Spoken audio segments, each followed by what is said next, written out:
এই মুহূর্তে আপডেট বাংলা সংবাদে আপনাদেরকে স্বাগত। শুরুতে জানাবো সংবাদ শিরোনাম। জনসংযোগ করতে গিয়ে তোপের মুখে এনসিপির সিনিয়র নেতা, আহত হান্নান মাসুদ। এদিকে স্বরাষ্ট্র উপদেষ্টার কার্যালয় ঘেরাওয়ের ঘোষণা সাদিক কায়েমের। জানিয়ে দিব, হাদিকে গুলি করে দিনে দুপুরে ফয়সালের নির্বিঘ্নে প্রস্থান। জড়িত ফয়সাল করিম মাসুদ দ্রুত সময়ের মধ্যে দেশের শেরপুরে সীমান্ত পৌঁছে গেছে এবং একের পর এক বাহন, মোবাইল পরিবর্তন করা সবই বিস্তৃত নেটওয়ার্কের পরিকল্পনা বলেই মনে করছেন গোয়েন্দারা। গুলির আগে ও পরে 125 বার মোবাইলে কথা বলে পরিকল্পনাকারীরা। ভারত থেকে হুমকি দেওয়া হচ্ছে ওসমান হাদির চিকিৎসকদের। তাহলে পরিকল্পনার নেপথ্যে কারা? এবং সবশেষে জানাবো ওসমান হাদির সিঙ্গাপুর যাত্রা নিয়ে নতুন যা জানা গেল। শুনছিলেন সংবাদ শিরোনামগুলি, এবারে বিস্তারিত।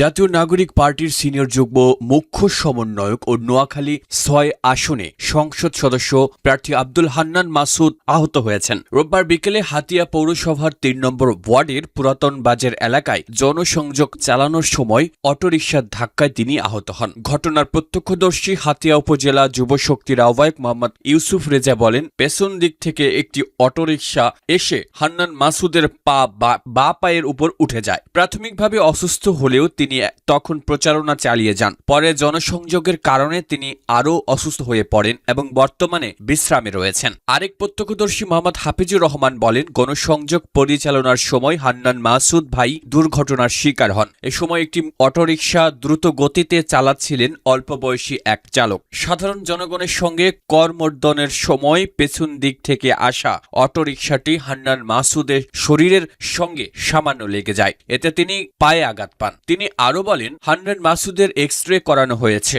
এতে কোনো ধরনের ফ্র্যাকচার ধরা পড়েনি, তবে আঘাতপ্রাপ্ত পা কিছুটা ফুলে গেছে। চিকিৎসকের পরামর্শ অনুযায়ী তিনি ঔষধ সেবন করছেন এবং 2-1 দিন বেড রেস্টে থাকবেন। ইনশাআল্লাহ খুব দ্রুত তিনি সুস্থ হয়ে আবার গণসংযোগে ফিরবেন। হান্নান বলেন, এটি একটি অনাকাঙ্ক্ষিত দুর্ঘটনা, অসাবধানতাবশত ঘটনাটি ঘটেছে।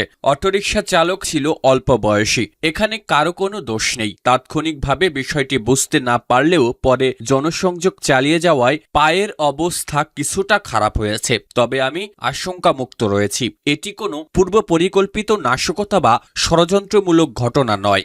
স্বরাষ্ট্র উপদেষ্টার কার্যালয় ঘেরাওয়ের ঘোষণা সাদিক কায়েমের। ওসমান হাদিকে গুলি করে হত্যা চেষ্টায় জড়িত সন্ত্রাসীদের গ্রেপ্তারের দাবিতে স্বরাষ্ট্র উপদেষ্টার কার্যালয় ঘেরাওয়ের ঘোষণা দিয়েছেন ডাকসুর ভিপি আবু সাদিক কায়েম। সোমবার দুপুর 12টায় ঢাকা বিশ্ববিদ্যালয়ের ডাকসু থেকে জমায়েত হয়ে এই কর্মসূচি পালন করা হবে বলে জানিয়েছেন তিনি। রোববার রাতে নিজের ফেসবুক পোস্টে এ কর্মসূচির ঘোষণা দেন সাদিক কায়েম। পোস্টে তিনি লেখেন, ওসমান হাদিকে গুলি করে হত্যা চেষ্টায় জড়িত সন্ত্রাসীদের দ্রুত গ্রেপ্তার, দেশব্যাপী অভিযান চালিয়ে সকল অবৈধ অস্ত্র উদ্ধার এবং নিষিদ্ধ লীগের সন্ত্রাসীদের গ্রেপ্তারের দাবিতে স্বরাষ্ট্র উপদেষ্টার কার্যালয় ঘেরাও করা হবে। তিনি আরও জানান, কর্মসূচি জমায়েতের স্থান হবে ঢাকা বিশ্ববিদ্যালয়ের ডাকসু চত্বর এবং সময় নির্ধারণ করা হয়েছে সোমবার দুপুর 12টা। এ কর্মসূচিতে ছাত্র জনতাকে স্বতঃস্ফূর্তভাবে উপস্থিত থাকার আহ্বান জানান তিনি। এর আগে দেওয়া আরেক ফেসবুক পোস্টে সাদিক কায়েম বলেন, জাতীয় নির্বাচনের তফসিল ঘোষণার পরদিনই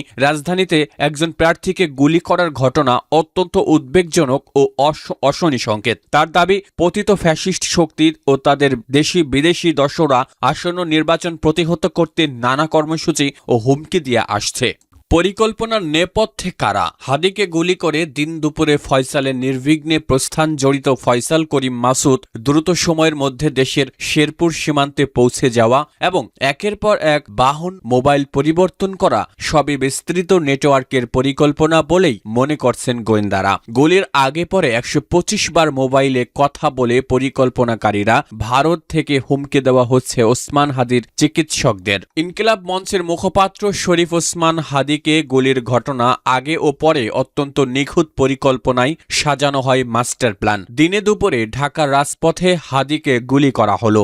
এর আগে হাদির নির্বাচনী প্রচার কাজে জড়িত হওয়া, হাদির কাছাকাছি হওয়া, চলন্ত মোটরসাইকেলে বসে নিখুঁত নিশানায় গুলি করা শুটার ফয়সাল করিম মাসুদ দ্রুত সময়ের মধ্যে ঘটনাস্থল থেকে অদৃশ্য হওয়া, আইন শৃঙ্খলা পরিস্থিতির চোখ এড়িয়ে রাজধানী ঢাকা থেকে নির্বিঘ্নে দেশের সীমান্ত এলাকা শেরপুরের নালিতাবাড়ি এলাকায় পৌঁছানো এবং একের পর এক বাহন মোবাইল পরিবর্তন করা সবই পূর্ব পরিকল্পনার অংশ বলেই মনে করছেন গোয়েন্দা কর্মকর্তারা। প্রতিবেশী রাষ্ট্রের গোয়েন্দা সংস্থার কর্মকর্তারা এই মাস্টার প্ল্যানের কারিগর হলেও বাস্তবায়নে ব্যবহার করা হয়েছে দেশের অস্থিতিশীল পরিবেশ তৈরি এবং যারা সংসদ নির্বাচন বানচাল করতে চান এমন লোকজনকে। তদন্তে একটি শক্তিশালী ইসলামী দলের কতিপয় সদস্যদের সম্পৃক্ত থাকার তথ্য আসায় তা পুঙ্খানুপুঙ্খ তদন্তে মাঠে নেমেছে একাধিক গোয়েন্দা সংস্থা। অপরাধ বিশেষজ্ঞরা বলছেন পথে পথে নিঃছিদ্র শেল্টার ছাড়া শুটারের পক্ষে কোনোভাবেই এত পথ নির্বিঘ্নে অতিক্রম করা সম্ভব নয়। এ ঘটনার নেপথ্যে কোনো শক্তিশালী বিস্তীর্ণ নেটওয়ার্ক রয়েছে যারা আইন শৃঙ্খলা বাহিনীর কাছে অজানা। বাহিনীর লোকজনের কল্পনাও আসছে না এমন ব্যক্তিরা অপরাধ নেটওয়ার্কে জড়িত হতে পারে। দিনে দুপুরে হাদিকে হত্যা চেষ্টায় গুলির লোমহর্ষক ঘটনা তদন্তের দায়িত্বপ্রাপ্ত পুলিশ, র্যাব, ডিবি ও গোয়েন্দা সংস্থার কর্মকর্তারা বলছেন হাদিকে হত্যা চেষ্টার ঘটনায় জড়িত নিষিদ্ধ ছাত্রলীগ নেতা ফয়সাল করিম মাসুদকে হাতে কলমে প্রশিক্ষণ দিয়েই মাঠে নামানো হয়েছে। গুলির আগে একাধিকবার রেকি করেই মিশনে নামে ফয়সাল করিম ও তার সাথে থাকা আলমগীর শেখ সহ জড়িতরা। এ ঘটনায় একাধিক গ্রুপ সরাসরি সম্পৃক্ত থাকার তথ্য পেয়েছেন গোয়েন্দারা। অন্যদিকে প্রকাশ্যে দিনে দুপুরে হাদিকে গুলির পর থ্রিলার মুভির শুটারের মতোই ওই রাতেই ফয়সাল করিম মাসুদ ভারতে চলে গেছেন বলে প্রাথমিক তথ্য পেয়েছেন তদন্তের সাথে জড়িত পুলিশ ও অন্যান্য সংস্থার কর্মকর্তারা। ফলে আইন শৃঙ্খলা বাহিনীর ধারণা হাদিকে হত্যা চেষ্টার পরিকল্পনায় শক্তিশালী নেটওয়ার্ক কাজ করছে, যাদের সহায়তা ও প্রোটেকশনে ফয়সাল করিম মাসুদ ছাড়া ঢাকা ছেড়ে চলে যেতে সক্ষম হয়। এরই মধ্যে ওসমান হাদির ওপর হামলাকারীরা ভারতে ঢুকে পড়লে তাদের গ্রেপ্তার করে ফেরত পাঠানোর আহ্বান জানিয়েছে পররাষ্ট্র মন্ত্রণালয়। ঢাকায় নিযুক্ত ভারতীয় হাইকমিশনার প্রণয় ভার্মাকে পররাষ্ট্র মন্ত্রণালয় তলব করে এ আহ্বান জানানো হয়। রোববার প্রণয় ভার্মাকে তলব করা হয় বলে পররাষ্ট্র মন্ত্রণালয়ের এক বিজ্ঞপ্তিতে জানানো হয়। এছাড়া এ ঘটনায় গতকাল পর্যন্ত 5 জনকে গ্রেফতার করেছে আইন শৃঙ্খলা রক্ষাকারী বাহিনী। এদের মধ্যে রয়েছে যে মোটরসাইকেল ব্যবহার করে হাদিকে গুলি করা হয় সে মোটরসাইকেলের মালিক আব্দুল হান্নান, বাইক চালক আলমগীরের ঘনিষ্ঠ সহযোগী মিলন ও হাবিবুর রহমান, শেরপুরের নালিতাবাড়ি সীমান্ত এলাকায় থেকে সিবিয়ন দিয়ে ও সঞ্জয় সিসিম। ওসমান হাদির শারীরিক অবস্থা নিয়ে দ্বিতীয় দিনেও তেমন কোনো আশার কথা শোনাতে পারেনি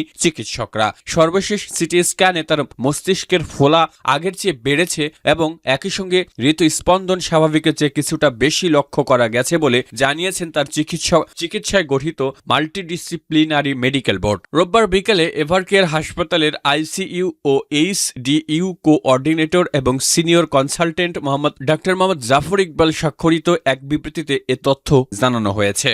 ওসমান হাদির সিঙ্গাপুরের যাত্রা নিয়ে নতুন যা জানা গেল।